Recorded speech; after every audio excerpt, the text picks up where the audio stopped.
ஜெய் ஸ்ரீராம். பல நூறு வருஷ போராட்டம், இதற்காக எத்தனையோ உயிர் தியாகங்கள். இன்னைக்கு நம்ம கண்ணு முன்னாடி கிடைச்சிருக்கிற வரப்பிரசாதம். அயோத்தியில் வீற்றிருக்கும் ஸ்ரீ ராம ஜென்ம பூமிக்கு உங்களை அன்போடு வரவேற்கிறேன். இந்த போராட்டத்துடைய உண்மையான வழி தென்னிந்தியாவுல சேர சோழ பாண்டியர்களுடைய ஆட்சி காலத்துல வாழ்ந்த நம்மளை விட முகலாயர்களுடைய ஆட்சி காலத்துல வாழ்ந்த இந்த வட இந்திய இந்துக்களுக்கு தான் அதிகமா தெரியும். எது எப்படியோ நம்ம ராம ஜென்ம பூமி நமக்கே. வாங்க ராமரை தரிசிக்க போலாமா?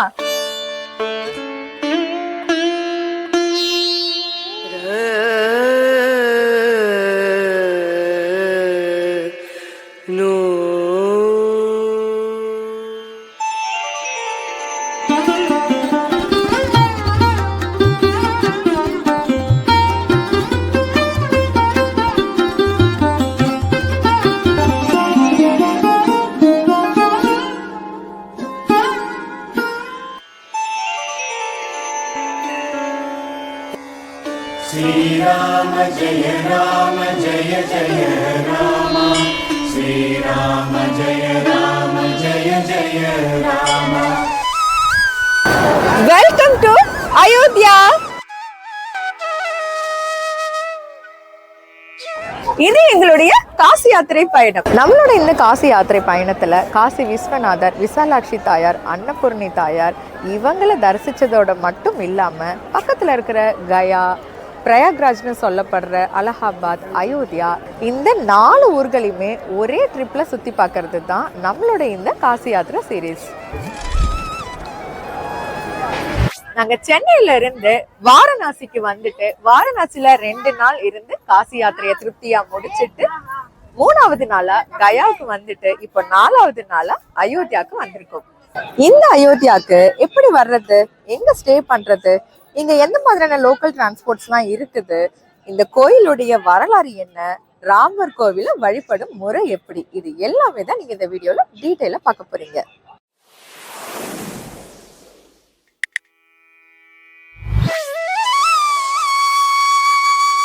இந்த அயோத்தியாவுக்கு நீங்க சென்னையில இருந்து டைரக்டா வர மாதிரி இருந்தா இப்போதைக்கு ஒரே ஒரு ட்ரெயின் தாங்க ரன் ஆகுது.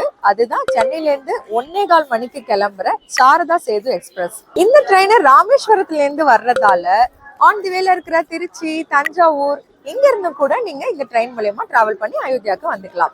இந்த Sharada Sethu express daily train கிடையாதுங்க. வாரத்துல ஒரு நாள் மட்டும்தான் ரன் ஆகுது, அதுவும் திங்கட்கிழமை மட்டும்தான். அப்படி இல்லைன்னா நான் வேற ஒரு ஆப்ஷன் சொல்றேன். சென்னையில இருந்து பிரயாக்ராஜ்க்கு நிறைய ட்ரெயின் ஃபெசிலிட்டிஸ் இருக்குதுங்க. நீங்க பிரயாக்ராஜ் ட்ரெயின் மூலமா வந்துட்டா கூட அங்க இருந்து அயோத்தியாவுக்கு ட்ரெயினோ இல்ல பஸ் மூலமாவும் ஈஸியா ரீச் பண்ணிடலாம். ஹாய், நாங்க கயால இருந்து அயோத்தியா போறதுக்காக ஜம்மு தாவி எக்ஸ்பிரஸ்ல தாங்க இப்ப டிராவல் பண்ணிக்கிட்டு இருக்கோம். இந்த ட்ரெயின் கயா ஜங்ஷனுக்கு நைட்டு 9 மணிக்கு வருது. கயா டு அயோத்தியா சுமார் 420 கிலோமீட்டர். எப்படி பார்த்தாலும் கிட்டத்தட்ட 9 மணி நேரம் டிராவல். காலையில 6 மணிக்கெல்லாம் அயோத்தியா ரீச் ஆயிட்டோம். காலை வணக்கம். நம்ம அயோத்தியா தாம் ரயில்வே ஸ்டேஷன் வந்து இறங்கியாச்சுங்க. இந்த அயோத்தியா பொறுத்த வரைக்கும் மொத்தமா 2 ரயில்வே ஸ்டேஷன் இருக்குது. ஒன்னு அயோத்தியா தாம், இன்னொன்னு அயோத்தியா காண்ட். இப்ப நம்ம வந்து அயோத்தியா தாம்ல தான் இறங்கி இருக்கிறோம். இங்க இருந்து நம்ம லக்கேஜஸ் எல்லாம் எடுத்துட்டு போய் வச்சுட்டு ரெஃப்ரெஷ் ஆயிட்டு யாரை பார்க்க போறோம்? குழந்தை ராமரை. போலாமா?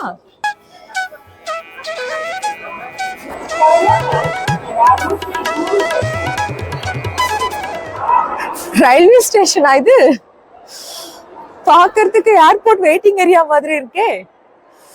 என்னங்கடா அது? எல்லா ரயில்வே ஸ்டேஷனையும் உங்க ரயில்வே ஸ்டேஷன் மாதிரி தான் கட்டியிருக்காங்க. ஆனா இந்த அயோத்தியா தாம் மட்டும் ஏதோ இண்டோர் ஸ்டேடியம் மாதிரி கட்டியிருக்காங்க. அப்படி இருக்குது, கடல் மாதிரி பெருசா. பாருங்களேன் எவ்வளவு பெரிய வெயிட்டிங் ஏரியா. 4 திசையிலையும் ரெஸ்ட் ரூம், அப்புறம் லிஃப்ட் ஃபெசிலிட்டி, எஸ்கலேட்டர்ஸ். போலாமா?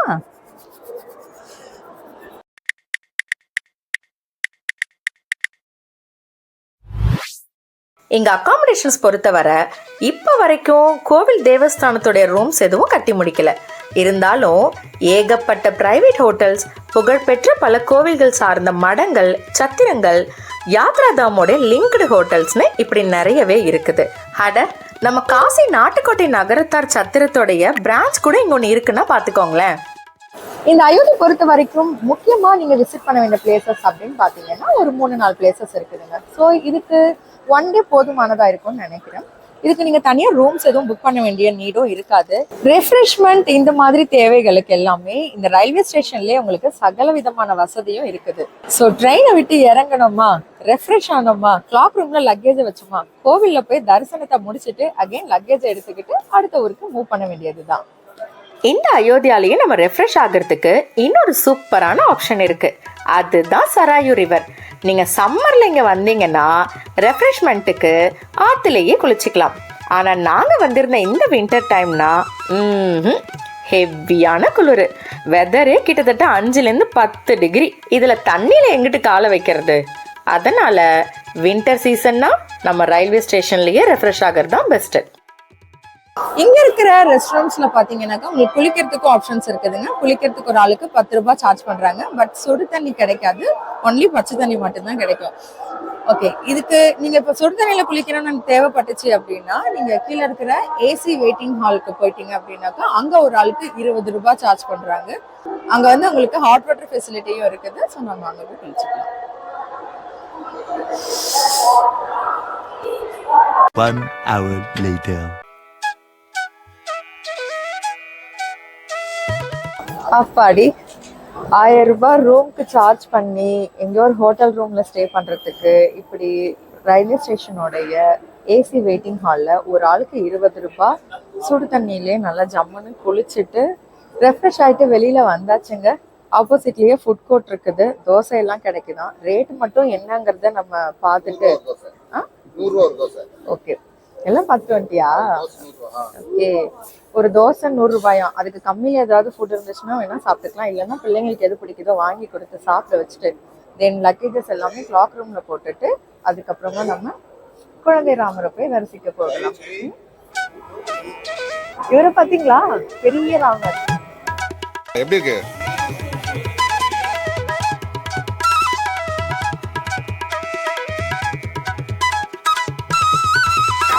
நம்ம ரயில்வே ஸ்டேஷன்ல இருந்து வெளியில வந்ததுமே பார்க்கலாங்க, ராமர் பாதத்துக்கு 400 மீட்டரும் ராமர் கோவிலுக்கு போறதுனா ஜஸ்ட் 700 மீட்டர்ல தான் இருக்குது அப்படின்னு சொல்லியிருக்கிறதால நம்ம இதுக்கு தனிப்பட்ட முறையில எதுவும் ஆட்டோ அந்த மாதிரி எதுவும் வைக்காம ஜஸ்ட் நடந்தே போயிடலாம். ஒரு 5லேருந்து 10 நிமிஷம் ஆகுமா? 5 நிமிஷத்துல போயிடலாம். நாமளே பதானே பண்ண போறோம். உனக்கு வண்டி இருக்குதுன்னு சொன்னாலே நீங்க விட மாட்டீங்க. வாங்க.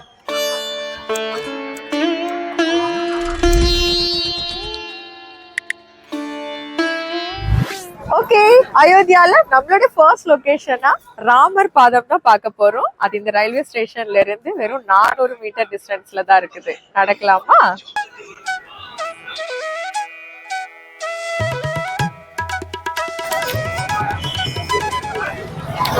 இதான ராமர் கோயில்.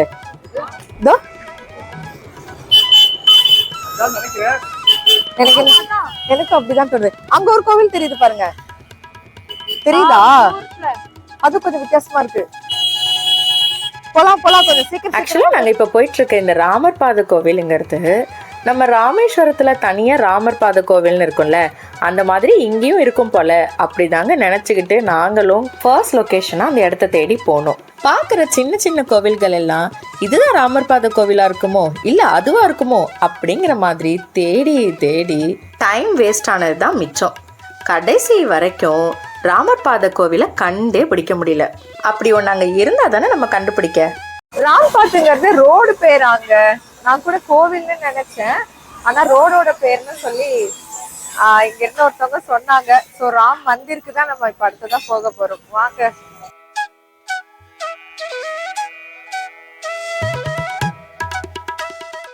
மேற்கொண்டு ஒரு 10 நிமிஷம் வாக்கிங்லேயே நாங்கள் ராமர் கோயிலோட என்ட்ரன்ஸ்க்கு வந்துட்டோம். என்ட்ரன்ஸில் ஒரு மிகப்பெரிய வெயிட்டிங் ஏரியா இருந்துச்சு. ஆக்சுவலாக இது வெயிட்டிங் ஹால்லாம் கிடையாது, இந்த கோவிலில் நடக்கிற ஆரத்தியை பார்க்கறதுக்கான டோக்கன் வழங்குற இடம். இந்த ராமர் கோயிலில் நடக்கிற மங்கள ஆரத்தி, ஸ்ருங்கார ஆரத்தி, சயன் ஆரத்தி இது மூணுமே ரொம்ப ரொம்ப விசேஷமா. ஸோ இந்த ஆரத்தி நேரங்களில் கூட்ட நெரிசல் ஏற்படாமல் கட்டுப்படுத்துறதுக்காகத்தான் இந்த டோக்கன் சிஸ்டமே. உங்ககிட்ட டோக்கன் இருந்தால் மட்டும்தான் நான் மேலே சொன்ன இந்த 3 ஆரத்திகளில் ஏதாவது ஒரு ஆரத்தியை பார்க்க முடியும். இதுக்கு நம்ம ஊர் மாதிரி பேமெண்ட்லாம் எதுவும் கிடையாது, எல்லாமே ஃப்ரீ தான். ஆனால் ஒன்று, அவைலபிலிட்டி பொறுத்து மினிமம் 1 நாள் இல்லைன்னா மேக்ஸிமம் 15 நாளைக்கு அட்வான்ஸாக தான் புக் பண்ண முடியுமே. இந்த ஆரத்தியை பார்க்கறதுக்கு நம்ம ட்ரெயின் டிக்கெட் புக் பண்ணுற மாதிரி இங்கே தட்கல் புக்கிங் கூட ஆப்ஷன்ஸ் இருக்குது. அண்ட் இது எல்லாமே நம்ம நேரில் வந்து தான் புக் பண்ணணும்னு அவசியம் இல்லைங்க. ஆன்லைனில் இந்த கோவிலை நிர்வகிக்கிற ஸ்ரீ ராம ஜென்மபூமி தீர்த்த கஷேத்ராவுடைய அஃபிஷியல் வெப்சைட்டில் கூட போய் புக் பண்ணிக்கலாம். இது எதுவுமே முன்கூட்டியே எங்களுக்கு தெரியாததால நாங்கள் ஆரத்தி எதுவும் பார்க்கல. ஜஸ்ட் ஜென்ரல் தரிசன டைமிங்ல தான் கோவிலுக்குள்ளார என்ட்ரு ஆனோமே. என்ட்ரன்ஸ்ல இருந்து ராமர் கோவில் 300 மீட்டர் டிஸ்டன்ஸ்ல இருக்குது. இதுக்கு நம்ம நடந்தும் போகலாம். அப்படி நடக்க முடியாதவங்களுக்காக இங்க வீல் சேர் ஃபெசிலிட்டி கூட நிறைய இருக்கு. இன்னும் கன்ஸ்ட்ரக்ஷன் ஒர்க்ஸ் எதுவும் முழுசா முடியல. இதெல்லாம் முடிஞ்சதுக்கு அப்புறம் தான் இங்க புதுசா இன்னும் என்னென்ன ஃபெசிலிட்டிஸ் வரப்போகுதுன்னே தெரிய வரும். ஆக்சுவலா இந்த கோவிலை லேட்டஸ்டா 2024 தான் பிரதிஷ்டை பண்ணிருக்காங்களே. ஹிஸ்டரியை பத்தி சொல்லணும்னா ராமர் பிறந்த மண், அதுதான் இந்த ராம ஜென்மபூமி. இப்படி எளிமையா சொல்ல வேண்டிய இந்த கோயிலுடைய வரலாற ஆங்கிலேயர்கள் அண்ட் இஸ்லாமிய மன்னர்களுடைய படையெடுப்பு, அது மட்டும் இல்லாம அவங்களுடைய இன அழிப்பு கொள்கை, இந்த ரெண்டும் சேர்ந்து ரொம்ப ரொம்ப சிக்கலான வரலாறா மாத்திடுச்சு. ஒரு இனம் அதனுடைய அடையாளத்தையும் பழக்க வழக்கத்தையும் இழந்தா அந்த இனம் தானாவே அழிஞ்சிடும். இந்த ஒரு கொள்கையை மட்டும் குறிக்கோளா வச்சுக்கிட்டு அந்த காலத்துல ஆட்சியில இருந்த லோதி, கல்ஜி, துக்ளக், முகலாயர் வம்சத்தினர், அப்புறம் ஆங்கிலேயர்கள் தொடங்கி இந்த காலத்துல இந்து மத கடவுள் மட்டும் இல்லைன்னு சொல்ற கருப்பு சட்ட கழகத்தார் வர இதுதான் வேலையாவே செய்யறாங்க. ஆக்சுவலா ஒரு காலத்துல ஆயிரக்கணக்கான மதங்கள் இருந்திருக்குது. ஆனா இப்போ எஞ்சி இருக்கிறது என்னவோ வெறும் 3 மட்டும்தான். அந்த 3 ஒன்னா மாத்தணும். அந்த ஒண்ணு எந்த ஒண்ணு? இதுக்காகத்தான் பெரும்பாலான யுத்தங்களும் தாக்குதல்களும் நடந்துட்டு இருக்கு. இதுக்கு மேல ரொம்ப டீட்டெயிலா வேண்டாம். இப்ப இருக்கிற இந்த ராமர் கோயில் 2020வது வருஷம் நம்ம PM நரேந்திர மோடியால அடிக்கல் நாட்டப்பட்டு அவருடைய திருக்கரங்களாலேயே அடுத்த 4 வருஷத்திலேயே முழுசா வேலை முடியலனாலும் அவசர கதியிலேயே திறக்கப்பட்டது. ஜெய் ஸ்ரீராம். வாங்க ராமரை தரிசிக்க போலாமா?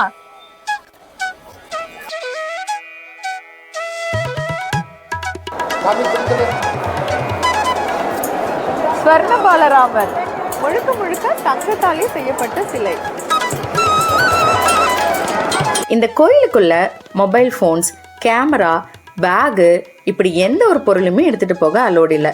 எல்லாத்தையும் இங்க இருக்கிற கிளாக் ரூம்ல தான் வச்சுட்டு போகணுமே. அதுவும் கூட்ட நெரிசல் அதிகமா ஏற்படக்கூடாதுன்னு இங்க ஏகப்பட்ட கவுண்டர்ஸ் வச்சிருக்காங்க. ஆக்சுவலா இந்த ராம ஜென்ம பூமிங்கிறது மொத்தம் 70 ஏக்கர். அதுல 2.7 ஏக்கர் மெயின் கோவிலா இருக்கு. கோவிலுடைய மூலவரான குழந்தை ராமர் சிலை வடிவில் 5 வயசு பாலகராக தோற்றமளிக்கிறார். இந்த சிலையை இவ்வளோ தத்ரூபமா வடிச்சது மைசூரை சேர்ந்த சிற்ப கலைஞர் அருண் யோகிராஜ். தென் இந்த கோவிலுக்கான 650 கிலோ எடை கொண்ட வெண்கல மணி நம்ம தமிழ்நாட்டில் இருக்கிற தூத்துக்குடி டிஸ்ட்ரிக்ட்ல இருந்து போயிருக்கு. இன்னும் ராஜஸ்தான்ல இருந்து கல், குஜராத்ல இருந்து டிசைனிங் ஒர்க்கு, மகாராஷ்டிரால இருந்து கன்ஸ்ட்ரக்ஷன்னு எல்லா ஸ்டேட்டும் இப்படி ஒருங்கிணைஞ்சு உருவாக்குனது தான் இந்த ராமர் கோவில். ஒரு 1 ஹவர்லயே நம்ம தரிசனம் முடிச்சுட்டு வெளியில வந்தாச்சு.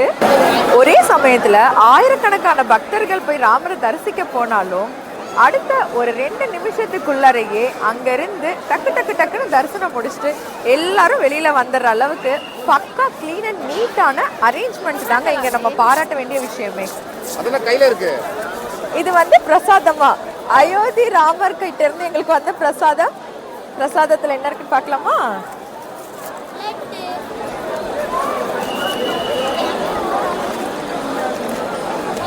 இந்த கல்கண்டு எடுத்துக்கோங்க. பத்தாது, உங்க எல்லாருக்கும் பத்தாது. ஆக்சுவலா உள்ள போன் தாங்க அலோ பண்ணலையே. போனை மட்டும் அலோ பண்ணிருந்தாங்கன்னு வச்சுக்கோங்களேன், எங்க லைஃப்லயே நாங்க எடுத்த பெஸ்ட் வீடியோனா அது இந்த ராமர் கோவிலா தாங்க இருந்திருக்குமே. அந்த அளவுக்கு அட்டகாசமான கட்டிடக்கலை, நுணுக்கமான வேலைப்பாடுகள் தெரியுமா, ஒவ்வொன்றும் கற்பனை பண்ணி கூட பார்க்க முடியாது. அந்த அளவுக்கு அப்படி மைன்யூட்டா செதுக்கிருக்கிறாங்க. இந்த கோவிலுக்குள்ளார நம்ம என்ட்ரு ஆகும்போது முதல்ல நம்மள வரவேற்கிறது 2 பக்கமும் 2 யானைகள், அதுக்கு மேல 2 சிங்கம், அதுக்கும் மேல லெஃப்ட் சைட்ல ஜடாயு இருப்பாரு, ரைட் சைட்ல ஹனுமன் இருப்பாரு. நேரம் நம்ம உள்ளர போக வேண்டியதுதான். இந்த கோவில் பார்த்தீங்கன்னா கிட்டத்தட்ட ஒரு 5 லெவல்ல வந்துட்டு கோபுரங்கள் இருக்குது. இது ஒரு கோபுரத்தோடைய லெவல்லையுமே நம்ம கோபுரத்துக்கு உள்ளர போயிட்டு இப்படி உச்சியில பார்க்கும்போது அதுக்குள்ளார எல்லாமே அந்த மொசைக்ல அவ்வளோ சூப்பரா கார்விங்ஸ் பண்ணியிருக்கிறாங்க. நிறைய சிற்ப வேலைப்பாடுகள், நம்ம தமிழ்நாட்டில் இருக்கிற கோவில்கள்ல நிறைய சிற்ப வேலைப்பாடுகள் பண்ணியிருப்போம் இல்லையா, ஒவ்வொன்றுத்துக்கும் ஒரு கதை அம்சம் வச்சிருப்பாங்க இல்லையா, சிமிலரா அதே பேட்டர்ன்ல தாங்க இங்க இருக்கிறதும். இதுல பர்சனலா எங்களுக்கு ரொம்ப பிடிச்சது என்னன்னா, இந்த கோவிலை சுத்தி ராமாயணத்தை அப்படியே கதை வடிவமாவே சிற்பங்களா செதுக்கி வச்சிருக்கிறாங்க. இதெல்லாம் பார்க்கறதுக்கு அந்த ராமாயண கதைகள் நம்ம கண்ணு முன்னாடி அப்படியே தத்ரூபமா நடந்துட்டு இருக்கிற மாதிரியே தோணுங்க. அவ்வளோ ஒரு நுணுக்கமான சிற்ப வேலைப்பாடுகள்னே சொல்லலாம். 1 2 எது அழகுன்னு சொல்றது? உள்ள கர்ப்ப கிரகத்துல இருக்கிற குழந்தை ராமர் அழகுன்னு சொல்றதா, இல்ல அந்த குழந்தை ராமரை சுத்தி அவ்வளோ அட்டகாசமான ஒரு சிற்ப வேலைப்பாடுகளோட கூடிய அற்புதமான கலைநயத்தை சொல்றதா, இல்ல அலைக்கடல் என திரண்டு வர மக்கள் உணர்ச்சி பெருக்க ஜெய் ஸ்ரீராம் ஜெய் ஸ்ரீராம்னு சொல்ற கோஷத்தை சொல்றதா, எதுவுமே எங்க கண்ணை விட்டு விலகவே இல்லைங்க. அவ்வளோ நிறைஞ்ச மனசோட தான் இங்கிருந்து நாங்க வெளியில வரோமே. அதுலயும் அந்த குழந்தை ராமருடைய முகம், அவ்வளோ பக்தர்கள் அவரை பார்க்க வராங்க. ஒவ்வொருத்தரையுமே தன்னோட கண்ணுக்கு நேரா அவர் நம்மள பாக்குற மாதிரி இருக்குன்ற ஒரு ஃபீல் தான் நமக்கு வருது. இது எதுவுமே எங்க மனசை விட்டு விலகவே இல்லை. அந்த அளவுக்கு மன திருப்தியோட தான் இங்கிருந்து நாங்க வெளியிலே போறோமே. அப்புறம் இன்னொரு விஷயம், இந்த கோவில்ல சுத்தி பாத்தீங்கன்னா இன்னும் நிறைய கன்ஸ்ட்ரக்ஷன் ஒர்க்ஸ் நடந்துகிட்டு தாங்க இருக்குது. இதுல ஓரளவுக்கு நம்மளால யூகிக்க முடியுது இங்க என்னென்னலாம் வரப்போகுது அப்படின்னு சொல்லிட்டு. லைக் அன்னதான கூடம் ரெடி பண்ணிக்கிட்டு இருக்கிறாங்க. தென் வெயிட்டிங் ஏரியா, பெரிய பெரிய வெயிட்டிங் ஏரியா இருக்குது. அதுக்கப்புறம் லைட்டிங் ஷோ ரெடி பண்ற மாதிரி இருக்குது. தென் ராமாயண கதைகள்லாம் பிரதிபலிக்கும் விதமா தியேட்டர்ஸ் மாதிரி கொண்டு வரதுக்கான சான்சஸ் கூட இருக்குது. ஏன்னா அந்த ஒர்க் எல்லாமே இங்க போய்கிட்டு தான் இருக்கு. அநேகமா இன்னும் கொஞ்சம் வருஷத்துலயே வந்துட்டு காலையில இந்த கோவிலுக்குள்ளார வரோம் அப்படின்னாக்கா நம்ம நைட் வரைக்கும் ஃபுல் அண்ட் ஃபுல்லா இதே இடத்தையே சுத்தி பார்க்குற அளவுக்கு எல்லா மாதிரியான ஃபெசிலிட்டிஸுமே இங்கே கொண்டு வந்துருவாங்க அப்படின்னு தான் தோணுது. பார்க்கலாம், இன்னும் ஒரு 2-3 வருஷம் கழிச்சு அகைன் நம்ம இங்க வருவோம். ராமரை பார்த்தாச்சுல்ல, அடுத்தது ஆஞ்சநேயர் பார்க்க வேண்டாமா? வாங்க. ஹனுமன் கோவில் வந்து நம்ம ராமர் கோவில் தரிசனம் முடிச்சுட்டு வெளியில வந்ததுக்கு அப்புறமா ஒரு 300 மீட்டர் லெஃப்ட் சைட்ல போகணும்னு சொல்லியிருக்கிறாங்க. சப்போஸ் உங்களுக்கு இந்த கோவில்ல ஏதாவது வழி தெரியல அப்படின்னா, ஏன்னா முக்கால்வாசி எல்லா இடத்துலயும் ஹிந்தியில தாங்க எழுதியிருப்பாங்க, இங்கிலீஷ் எங்கேயுமே இல்லை. சப்போஸ் உங்களுக்கு வழி தெரியல அப்படின்னா இங்க வந்து செக்யூரிட்டிஸ் அப்புறம் போலீஸ் நிறைய பேர் நிப்பாங்க இல்லையா அங்கங்க, ஸோ அவங்க கிட்ட நீங்க வழி கேட்டீங்கனாலே உங்களுக்கு சொல்லிடுவாங்க. சரிங்களா?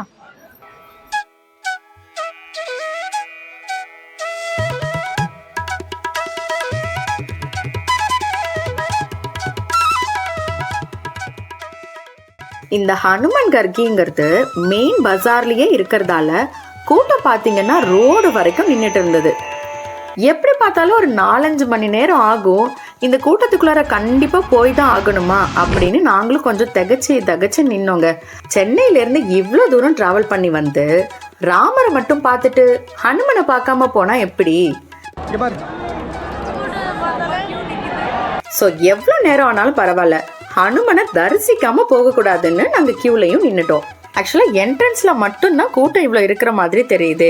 அதுக்கப்புறம் எங்கேயுமே இந்த க்ரௌடு பிளாக் ஆகாம அது பாட்டுக்கு மூவ் ஆகிக்கிட்டே இருந்துச்சு. அது என்ன ஹனுமன் கர்கி? ஹிந்தியில கர்கினா கோட்டைன்னு பொருள். இந்த கோயில் ஒரு சின்ன மலைக்குன்று மேல கோட்டை மாதிரி அமைஞ்சிருக்கிறதால தான் இதை ஹனுமன் கர்கின்னு அழைக்கிறாங்களாம்.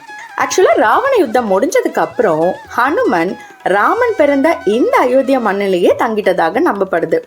அதுக்கு அடையாளமா கட்டப்பட்டது தான் இந்த ஹனுமன் கர்கி கோவில். இந்த கோவில்ல ஹனுமன் தன்னுடைய அன்னை அஞ்சனையினுடைய மடியில அமர்ந்தபடி பாலகனா காட்சியளிக்கிறாரு.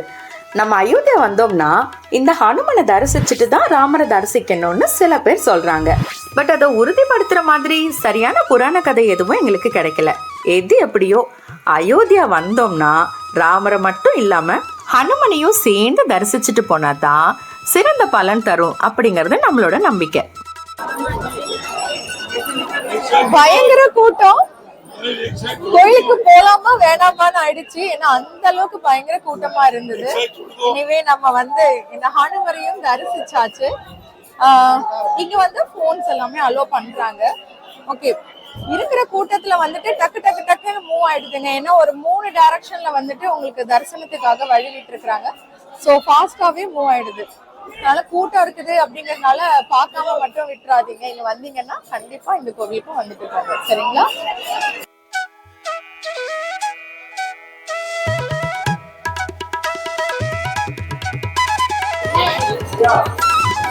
ஏதோ பெரிய ஆள் போல பாய்.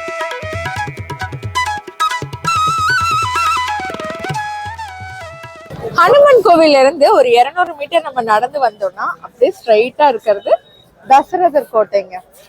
அங்க போய் உள்ள பார்க்கலாம்.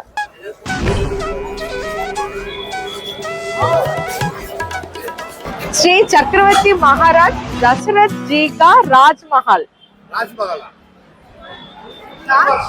ராஜ்மஹால்னா தர்பாரா? ராஜ்மா என்னப்பா நீ, இது ஒரு காமெடியாப்பா?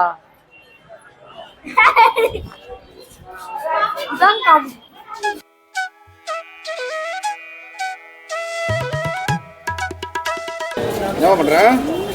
ராஜா வீட்டு வாசல்ல உட்கார்ந்துட்டு இருக்கேன். வேலைக்காரி வேலைக்கு ஆள் எடுக்கிறேன். இல்ல, இது இன்னும் திறக்கவே இல்லை. நான் இப்படிதான் வந்துட்டு இருந்தேன், உடனே மூடிட்டாங்க. க்ளோசிங் டைம் ஆயிடுச்சு அப்படின்னு சொல்லிட்டு. திரும்ப எப்போ ஓபன் பண்ணுவாங்கன்னு தெரியல, அதனால வெயிட் பண்ணிட்டு இருக்கேன். 4 மணி ஆகுமா? ஓகே, நம்ம அடுத்து நயாகாட்டுக்கு போயிட்டு வந்துடலாம். டைம் இருந்தால் பார்ப்போம். எவ்வளோதான் பாதி வந்து பார்த்துட்டோம்ல, போதும் போகலாம். ஓகே, நான் உங்கள்கிட்ட கொஞ்சம் தகவல் சொல்லிடுறேன். இப்போ ஆன்ல இருக்கா பார்த்துங்க. இருக்குங்களே. ஓகே ஓகே ஓகே, இப்போ எந்த சீசனில் வந்தாலும் இந்த ராம ஜென்ம பூமியில் கண்டிப்பாக கூட்டம் இருக்க தான் செய்யும். ஸோ இவங்க எப்படின்னா, இப்போ நம்ம வந்து வர மாதிரி இருந்தால் 1 டே கம்ப்ளீட்டாக இந்த ஊருக்கு மட்டும் அப்படின்ற மாதிரி நீங்கள் தனியாக ஒரு நாள் ஒதுக்கி பிளான் பண்ணிட்டு வாங்க. அப்போ தான் இங்கே இருக்கிற ராம ஜென்ம பூமியாக இருக்கட்டும், ஹனுமன் டெம்பிளாக இருக்கட்டும், இந்த தசரதர் கோட்டையாக இருக்கட்டும், அதுக்கப்புறம் அடுத்ததான் நம்ம போக போகிற நயாகாட்டாக இருக்கட்டும், இன்னும் நிறைய இங்கே ஷாப்பிங் பண்ணுறதுக்கான இடங்கள் இருக்குது. உங்களுக்கு இது எல்லாமே பார்க்கும்போது ஆற அமர தரிசனமும் முடிச்சுட்டு நீங்கள் இந்த ஊரையும் கொஞ்சம் நல்லா சுற்றி பார்த்துட்டு கிளம்புறதுக்கு வசதியாக இருக்கும். இங்கே இந்த தசரதர் கோட்டை மட்டும் இல்லாமல் பக்கத்திலேயே கனக் பவன் ஒரு பேலஸ் இருக்குது. இதுவும் மதியம் 12 மணிக்கு க்ளோஸ் பண்ணாங்கன்னா ஈவினிங் 4 மணிக்கு தான் மறுபடியும் ஓப்பன் பண்ணுவாங்களே. ஸோ ஈவினிங்க்கு மேலே பார்த்துக்கலான்னு டிசைட் பண்ணி இப்போதைக்கு ஒரு ஷேர் ஆட்டோ ஏறி நயா சராயோ காட் நோக்கி கிளம்பிட்டோம். தசரத் கோட்டையிலிருந்து ஒரு 2 கிலோமீட்டர் டிஸ்டன்ஸில் நயா சராயு காட், அதாவது சராயு நதிக்கரை இருக்குதுங்க. நம்ம இப்போ அடுத்தது அங்கே தான் போய்கிட்டு இருக்கிறோமே. இது வந்து 2 கிலோமீட்டர் வாக்கபிள் அப்படின்றதால சரி பேட்டரி ஆட்டோவிலே போயிடலான்னு டிசைட் பண்ணோம். ஆட்டோவுக்கு ஒரு ஆளுக்கு 10 ரூபான்னு சார்ஜ் பண்ணுறாங்க. எங்கள் 4 பேருக்கும் சேர்த்து 40 ரூபா. இந்த அயோத்தியாவில் நம்ம போகிற வழியெல்லாம் நிறைய குட்டி குட்டி கோவில்கள், கோட்டைகள், மாளிகைகள்னு ஏகப்பட்டதை பார்க்கலாம். இதெல்லாம் பல முறை படையெடுப்புகளால் அழிக்கப்பட்டு திரும்ப திரும்ப புனரமைக்கப்பட்டதாக சொல்லப்படுது. நாங்க ஜஸ்ட் 5 மினிட்ஸ்லேயே நயா சராயு காட் நதிக்கரைக்கு வந்துட்டோம்.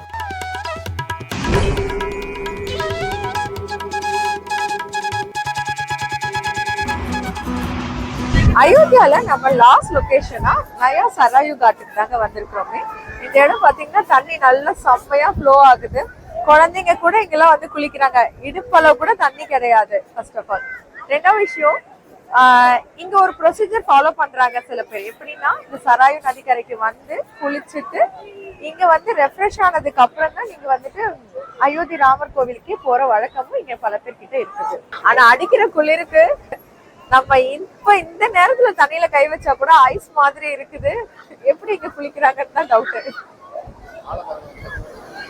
ஆழம் பாருங்களேன், அந்த பசங்க ஓடும்போது ஆழத்தை பாருங்களேன், அவ்வளவுதான் ஆழம். ஆக்சுவலா மெயினான ஆறு வந்துட்டு அந்த பக்கம் இருக்குதுங்க, நல்ல பெரிய ஆறு, போட் ஃபெசிலிட்டி எல்லாமே கூட இருக்குது. இது வந்து சின்னதா ஒரு டேம் மாதிரி அந்த ஆறுல இருந்து ஒரு சின்ன பகுதியை தடுத்து இந்த பக்கம் குளிச்சுட்டு இவங்க எல்லாரும் கோவிலுக்கு போற மாதிரி வசதி பண்ணிருக்காங்க. அந்த பக்கம் நிறைய பில்டிங்ஸ் இருக்குது, ரெஸ்ட் ரூம் ஃபெசிலிட்டி கூட இருக்குது, போய் வேணா பார்க்கலாம் டைம் இருந்துச்சுன்னா. சொல்லப்போனா இந்த நயா சராயு காட்டுங்கிறது ஒரு ஆர்டிஃபிஷியல் ரிவர் தான். அயோத்திக்கு வரவங்க பாதுகாப்பா குளிக்கணுங்கிறதுக்காக அந்த பக்கம் சீறி பாயிற சராயு நதியிலிருந்து பம்பு செட்டுகள் மூலயமா தண்ணியை இந்த பக்கம் மாத்தி விட்டு இப்படி ஒரு அழகான படித்துறையை உருவாக்கியிருக்கிறாங்க. அடுத்ததான் நம்ம ஒரிஜினல் சராயு நதிக்கரைக்கு தான் போக போறோமே. அது ஜஸ்ட் இந்த பிரிட்ஜுக்கு பேக் சைட்ல தான் இருக்கே. நம்ம இப்போ சராயு நதிக்கரையில் தான் இருக்கிறோம். பாருங்கள் எல்லோரும் எவ்வளோ ஜாலியாக குளிச்சு சூப்பராக என்ஜாய் பண்ணுறாங்கன்னு. பக்திமயமாக வந்தாலும் குழந்தைங்கள்லாம் நல்லா ஜாலியாக விளையாடுறதுக்கு ஏற்ற மாதிரி வசதி இந்த சராயு நதிக்கரையில் கிடைக்கும். இங்கே போட்டிங் போகலாம், நிறைய ஆக்டிவிட்டீஸ் கூட இருக்குது, சின்ன சின்ன ஆக்டிவிட்டீஸ். அதாவது சின்ன சின்ன ஆக்டிவிட்டீஸ்னால் ஸ்போர்ட்ஸ் ஆக்டிவிட்டீஸ் கிடையாது, தண்ணியிலே டைவ் அடித்து குழந்தைங்களோட என்ஜாய் பண்ணி குளிக்கிறது தான். அதே மாதிரி கீழே நிறைய மேடையாக போட்டு வச்சுருக்காங்க. நம்ம கங்கையில் கங்கை ஆர்த்தி பார்த்தோம்ல, அதுக்கு போடுற மாதிரியே மேடையாக இருக்குது. ஒருவேளை இங்கேயும் ஆர்த்தி எடுப்பாங்கன்னு நினைக்கிறேன். நம்ம ஈவினிங் வரைக்கும் இங்கே இருக்க போகிறதில்ல, ஏன்னா எவ்வளோ ஏர்லியராக நம்ம பிரயாகராஜ் ரீச் ஆகிறோமோ அவ்வளோ ஏர்லியராக நம்ம ரூமில் ஸ்டே பண்ணி நைட்டு தூங்கிட்டு காலையில் பிரயாகராஜ் எக்ஸ்ப்ளோர் பண்ண முடியும். இப்போ இங்கே லேட்டாக நம்ம பிரயாகராஜ் ரீச் ஆகிறதுக்கு மிட் நைட் ஆகிடும். மிட் நைட் ஆச்சுன்னா நம்ம அப்புறம் கயாவில் எந்த அளவுக்கு குளிரில் கஷ்டப்பட்டோம் அதே கஷ்டம் பிரயாகராஜ்லையும் பட வேண்டியிருக்கும். ஸோ முடிஞ்ச வரைக்கும் எவ்வளோ ஏர்லியராக நம்ம கிளம்பணுமோ அந்தளவுக்கு ஏர்லியர் கிளம்புறதுன்னு பிளான் பண்ணி இப்போயே நாங்கள் கிளம்ப ஆரம்பிச்சிட்டோம். ஓகேங்களா, எங்களை ஃபாலோ பண்ணிட்டே வாங்க. அடுத்தது வேறு ஏதாவது இன்ட்ரெஸ்டிங்கான விஷயம் தான் கண்டிப்பாக நாங்கள் ஷேர் பண்ணுறோம். ஓகேங்களா. நடந்தது என்னன்னா, நாங்கள் அயோத்தியாவிலிருந்து நைட்டு தான் ட்ரெயின் ஏறி பிரயாக்ராஜ் போகிற மாதிரி டிக்கெட் போட்டிருந்தோம். ஆனால் டிக்கெட் வெயிட்டிங் லிஸ்ட்லேயே இருந்துச்சா, கடைசி வர கன்ஃபார்ம் ஆகலை. ஸோ பஸ்ஸில் போகலான்னு தான் பிளான் பண்ணோம். எதர்ச்சியாக செக் பண்ணும்போது தான் பிரயாக்ராஜ் மக்மேலா ஃபங்க்ஷனுக்காக ஒரு ஸ்பெஷல் எம்இஎம்யூ ட்ரெயின் இந்த அயோத்தியா வழியாக போகுதுங்கிற தகவல் கிடைச்சிது. அதனால தான் பிளான்ல இப்படி ஒரு சேஞ்ச். ஹாய், நாங்கள் பிரயாகராஜ் போகிறதுக்காக அயோத்தியா தாம் ஜங்ஷன்லேருந்து எம்இஎம்யூ ட்ரெயின் இருக்கோம். இது மதியம் 2:15 அயோத்தி தான் வரும். பட் நாங்கள் லைவ் ட்ரெயின் ஸ்டேட்டஸ் பார்க்கும்போது கொஞ்சம் லேட்டாக வர மாதிரி இருந்தது. அதனால அந்த ரிவர் சைடில் கொஞ்சம் எக்ஸ்ட்ராவே டைம் பண்ணிட்டோம். ட்ரெயின் அடுத்த 20 மினிட்ஸில் ரயில்வே ஸ்டேஷன் ரீச் ஆக போகுதுன்னு நாங்கள் லைவ் ஸ்டேட்டஸில் பார்த்ததும் உடனே ஒரு டுக் ஆட்டோ ஏறி ரயில்வே ஸ்டேஷன் கிளம்பிட்டோம். ஆக்சுவலாக இந்த மாதிரி ரிஸ்க் எடுக்க ரீசன், நாங்கள் இருந்தது சராயு காட், கிட்டத்தட்ட 2 கிலோமீட்டர் தான். எப்படி பார்த்தாலும் ஆட்டோவில் 5 மினிட்ஸ்க்குள்ள ரீச் ஆகுதுன்ற ஒரு தைரியம் தான். ஆனால் எங்கள் நேரம் நாங்கள் ஆட்டோ ஏறி போனால் அடுத்த 1/2 கிலோமீட்டர்லேயே ரோடை க்ளோஸ் பண்ணிவிட்டு டேக் டைவர்ஷன் போட்டு ஒரு கல்லின்னு சொல்லுவாங்கள்ல, குட்டி குட்டி சந்து, அந்த வழியாக ஆட்டோவில் திருப்பி விட்டுட்டாங்க. என்ன ரீசன் தெரியல, எனக்கு தெரிஞ்சுக்கிற அளவுக்கு கூட எனக்கு நேரம் இல்லை. என்ன லேட் ஆகிட போகுதுன்னு சொல்லி அவசரத்தில் தான் ஆட்டோக்காரரை கொஞ்சம் ப்ரெஷர் கொடுத்து ஓட்ட சொன்னோம். அவரும் சந்து வந்து குறுக்கெல்லாம் ஓட்டி தான் போனார். ஆனால் அது ஓவர் ஸ்பீட் போக முடியாத இடம், அது மட்டும் இல்லாமல் ரொம்ப குறுகலான சந்து. ஸோ டைம் ஆகிடுச்சு. ரயில்வே ஸ்டேஷன் நாங்கள் ரீச் ஆகும், ட்ரெயின் வரவும் கரெக்டாக இருந்தது. அதுக்கப்புறம் கொஞ்சம் அவசரகத்திலே தான் ஓடி வந்து ஏறணும். அதனால தான் இந்த ஏறுறது அதெல்லாம் வீடியோ எடுத்து போட முடியல. ஓகேங்களா. Okay, apart from that matter, நாங்கள் அயோத்தியாவில் நாங்கள் பிளான் பண்ண மாதிரியே 4 லொக்கேஷனையும் வித்தின் 2 o'clock ஃபுல்லாகவே சுற்றி பார்த்துட்டோம். அது மட்டும் இல்லாமல் நல்லாவே தரிசனமும் கிடைச்சிது எங்களுக்கு. அடுத்ததான் உங்களை தான் பிரயாகராஜ் வீடியோ, அதாவது எபிசோட் 5 மீட் பண்ணுறேன். பாய். சரி, இந்த அயோத்தியாவுக்கு மட்டும் ஒரு ஆளுக்கு எவ்வளோ செலவாச்சுங்கிறத டீட்டெயிலாக பார்க்கலாமா? கயாலிருந்து அயோத்தியாவுக்கு ட்ரெயினில் ஒரு ஆளுக்கு 265 ரூபாய் ஆகுங்க. இதுவே நீங்கள் சென்னையிலேருந்து டைரெக்டாக இந்த அயோத்தியாவுக்கு வர மாதிரி இருந்தால் ஒரு ஆளுக்கு 900 ரூபாய். அப்புறம் ஏசி வெயிட்டிங் ஹாலில் ஒரு ஆளுக்கு 20 ரூபாய் சார்ஜ் பண்ணாங்க. நயா சராயு காட்க்கு ஆட்டோவில் ஒரு ஆளுக்கு 10 ரூபாய் சார்ஜ் பண்ணாங்க. ரிட்டன் ரயில்வே ஸ்டேஷனுக்கு எங்கள் 4 பேருக்கும் சேர்த்து பேட்டரி ஆட்டோவில் 100 ரூபாய் கொடுத்தோம். இவ்வளோ தாங்க செலவாச்சு. அப்புறம் ஃபுட் அண்ட் அதர் பர்ச்சேஸ்லாம் எக்ஸ்ட்ரா ஆகும். நெருப்புல கைவிடா